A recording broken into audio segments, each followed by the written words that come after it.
itu. Yes, Oke. recording in progress. Oke. Jadi yang untuk pertama kita lakukan identifikasi isu berdasarkan video kasus yang telah kita nonton tadi. Coba di share itunya apanya tugasnya begitu.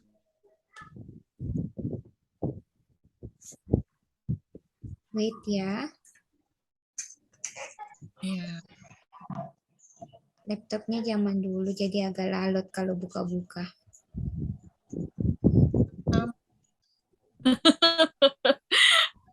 Saya lebih parah lagi laptopku. Ini saya share screen yang harus kita lakukan. Jadi yang pertama diidentifikasi isunya. Nah, itu tadi Kak yang praktek KKN. Terus isu masalah tersebut dengan menghadirkan data dan fakta yang relevan.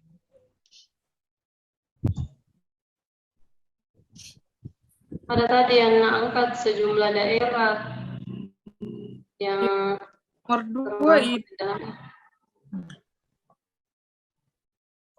Iya, khususnya daerah Sulawesi Selatan paling banyak, Di. Data dan fakta yang relevan.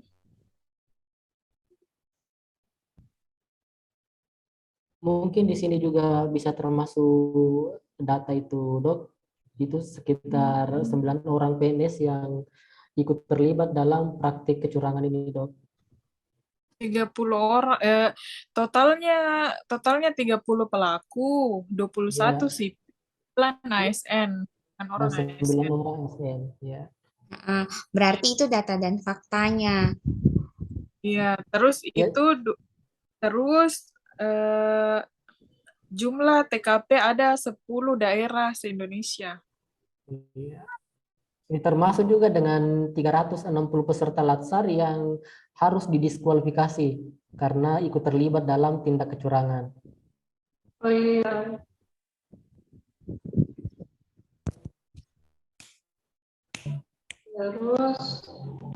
Terus tarif suapnya mulai dari 150 hingga 600 juta rupiah.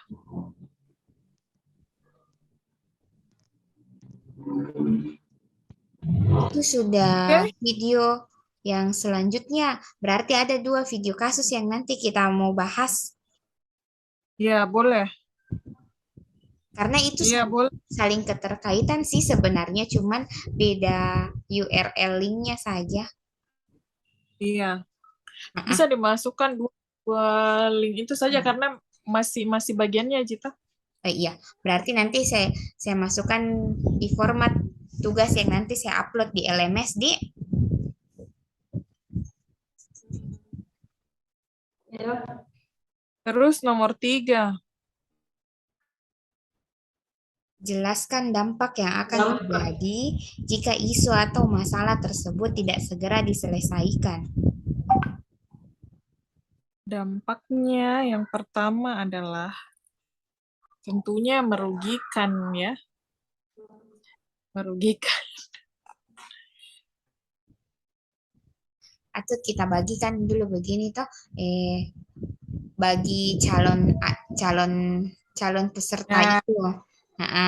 Baru bagi masyarakat umum.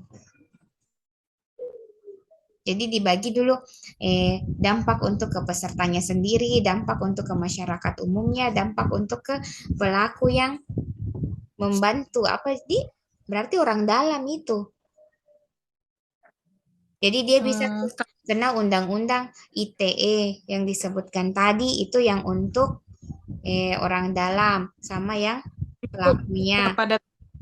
Nah, tapi untuk masyarakat umum berarti lebih ke kurangnya nanti kepercayaan terhadap instansi penyelenggaraan penerimaan CPNS selanjutnya.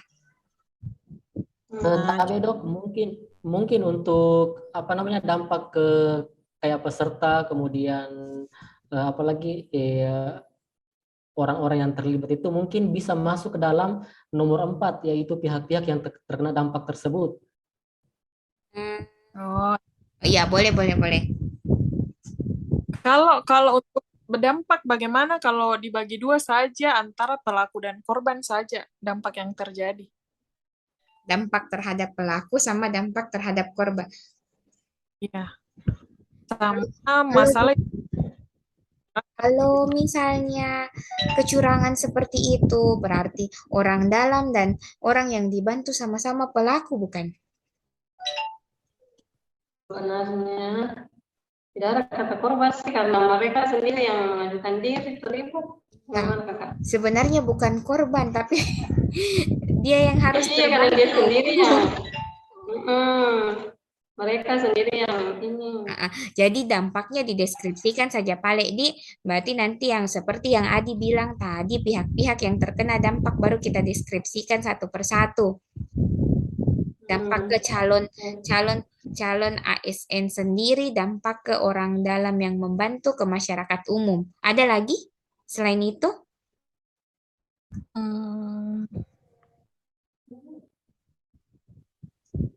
kayaknya itu modul untuk sementara. Nanti setelah difikirkan mungkin akan siapa tahu ada korban baru yang ada dampak bagi orang baru. Setelah itu nomor 5, tetapkan satu isu atau masalah yang menurut Anda paling mendasar untuk diselesaikan. Silahkan diselesaikan dengan menggunakan teknik analisa isu yang Anda kuasai. Nah, identifikasi. Kalau kita mau analisis di teknis analisis isu itu seharusnya identifikasi isu yang itu mungkin bisa lebih dari satu supaya bisa kita Analisis kan? Jadi kan tadi kan analisis isunya baru praktek KKN. Nah, yang kedua? Yang kedua bisa mungkin apa ya? Atau praktek KKN ini diperluas. Maaf, kalau itu kan langsung intinya. Iya sih.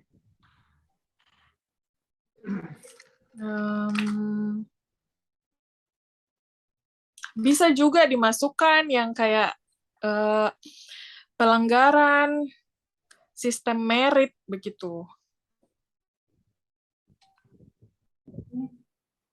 Kan untuk dalam manajemen ASN itu sistem merit diperlukan mulai dari proses penerimaan CPNS sampai terakhir. Bagaimana Kak? Saya lihat dulu. Sebelum Kak.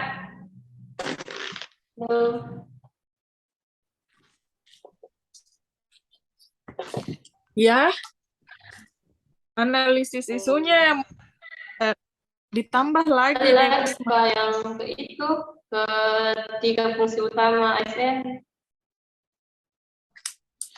3 fungsi utama ASN. Jadi itu yang kita perluas sebenarnya pelayanan publiknya, melanggar pelayanan publik, tidak ini lagi ya. Kan mereka sebenarnya penyelenggara kebijakan publik. Ya.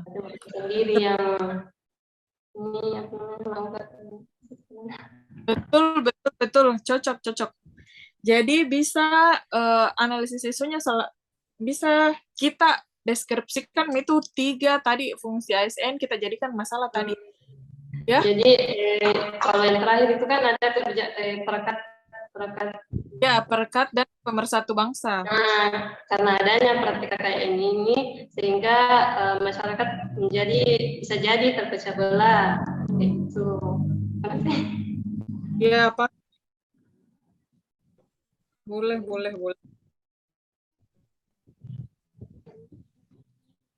Kan ada 3.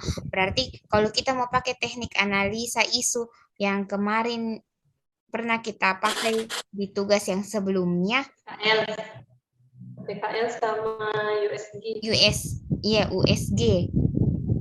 Mau pakai itu saja?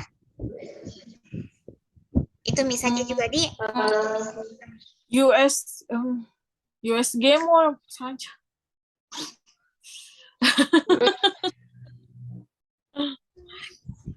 Ini recordingnya sudah mau berakhir karena Zoom-nya bukan yang VIP.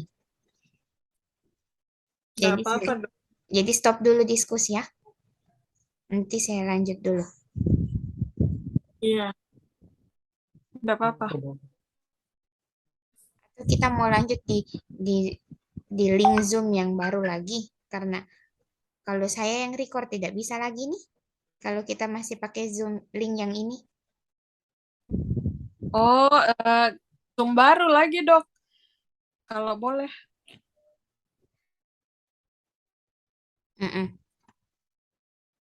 Masih ada waktu 10 menit. 9 menit. Oh, masih cukup lama, Dok. Berarti teknik analisa isu yang kemarin saja. Mau kasih nomor apa? Dia angka berapa dia yang pertama? Kalau USG itu kan ada yang penting mendesak, mendesak. Berarti kita langsung ke USG saja di karena hanya tiga isu yang kita mau analisa kan? Yang praktik KKN itu. Oh iya, kalau mau ada 4 isu, berarti kita bisa pakai 2 teknik analisa. Setelah itu dikerucutkan jadi pakai teknik analisa USG lagi. Kan kalau USG hanya 3 yang kita ambil. 3 tertinggi. Berarti kita pakai APKL, Kak. Terus dikaitkan dengan Smart ASN. Kan di Smart ASN ada lagi yang fungsi ASN. Bukan dipilih salah satunya. Coba Pisma sebutkan itu yang 3 yang mau dikasih jadi isu tadi.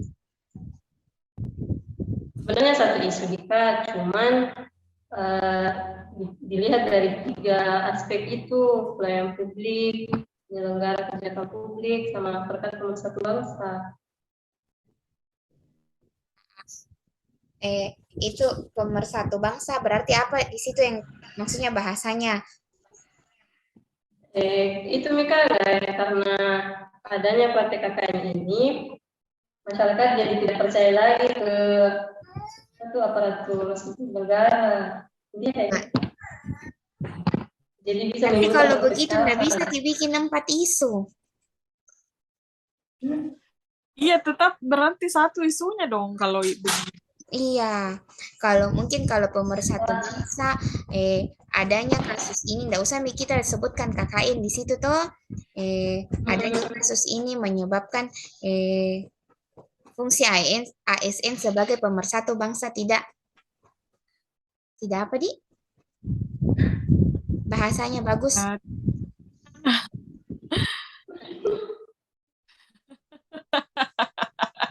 Tidak terlaksanakan, tidak dilaksanakan.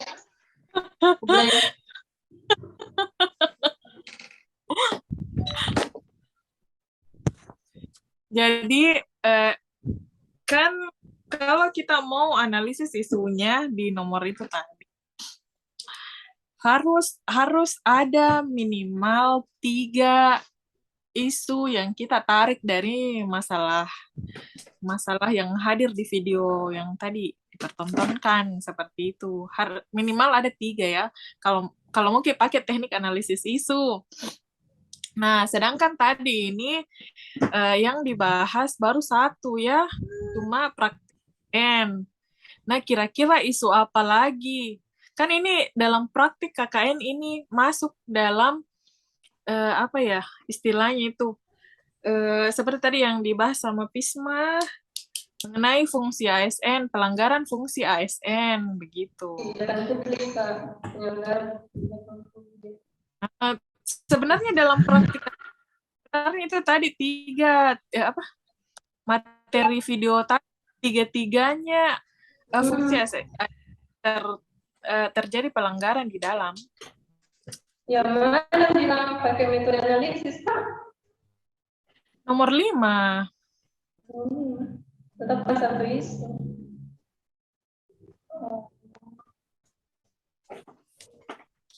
Begitu. Jadi minimal ada, kan tadi nomor 1-nya identifikasi isunya seperti itu. Jadi kita kan nomor 1 identifikasi isu. Nah tadi identifikasi isu yang dicatat, yang kucatat di sini itu hanya praktik KKN.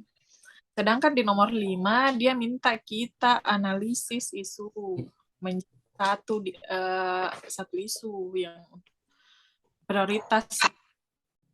Jadi minimal kalau kita mau pakai teknik analisis isu, jadi itu minimal ada 3 isu yang harus diangkat di nomor 1. Oh, Iya. oh betul. Kan Kak, Tadi kan Pisma bilang kita berdasarkan 3 fungsi ASN.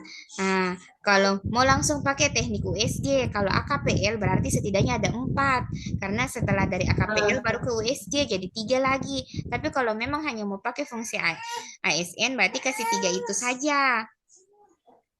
Dulu Kak, tadi ingat nih, tadi kan di video ada itu yang pakai yang kontrol jarak jauh bisa jadi isu itu Kak, yang menggunakan teknologi gitu. Tadi Bisa jadi isu itu Kak, penyalahgunaan teknologi Kak.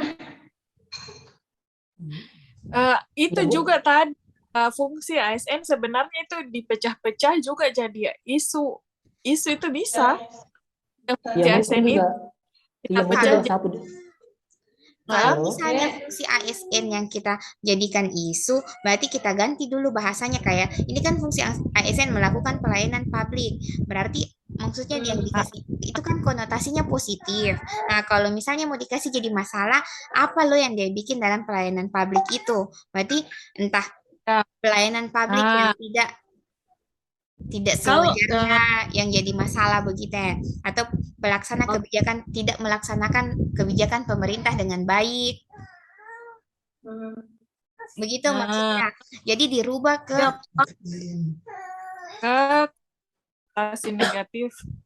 Iya, Dewi paham Dewi? Iya paham Dok. Jadi kalau alat untuk pemersatu bangsa dengan adanya kejadian tersebut, dengan adanya praktek suap pada penerimaan ASN menjadi tidak menggambarkan ASN sebagai alat pemersatu bangsa begitu ya. Ya. Kayaknya kita terganggu sama baby ya.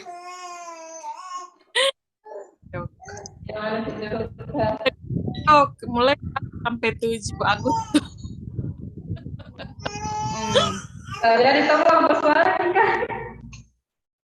Bisa kalau saya begini bisa untuk isu yang pertama yaitu ya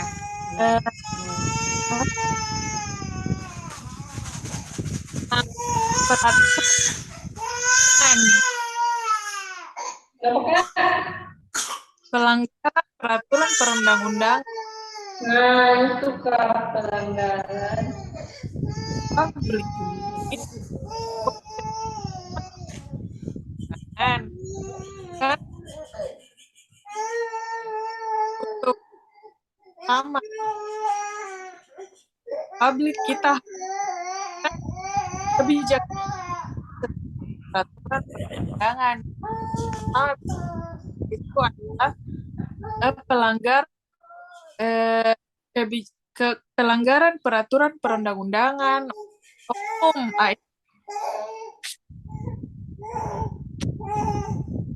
Ya mungkin lebih tepatnya itu kayak pelanggaran kode etik lah. Pelanggaran kode etik ASN.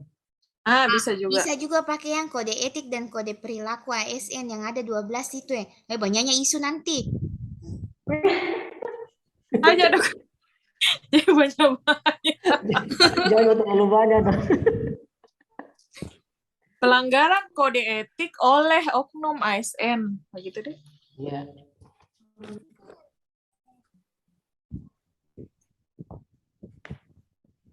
Terus yang kedua itu